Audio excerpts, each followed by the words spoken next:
نبی کریم صلی الله علیه وسلم حضرت کعب بن عجرة رضی اللہ عنہ تو فرمائے اعاذک اللہ یا کعب من امارت السفهاء.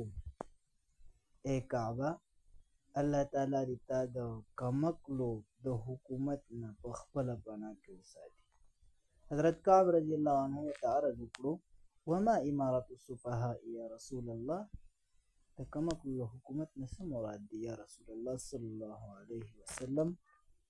نو نبی کریم صلی الله علیه وسلم ورته وفرمایل امراء یکونون بعدی لا یهدون بهدی، وی زما د وفات نه پس به داسې حکمرانان وي چې هغوی به زما په هدایت باندې ولا یستنون بسنتي، او هغوی به زما په طریقو باندې چې دی نو زندګي نه تېروي.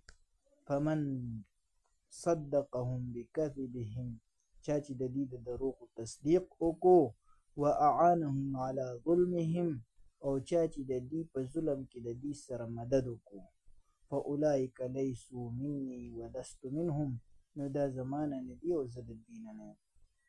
ولا یردون على حوضي، او دا خلک چې دی دی به زما حوض کوثر ته نه راځي.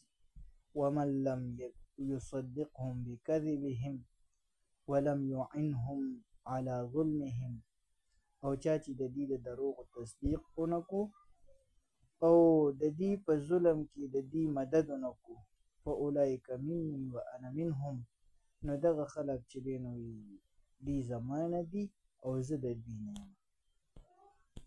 وسیردون علی حوضي، او دغه خلک چې دی نو دوی به زما حوض ته راځي.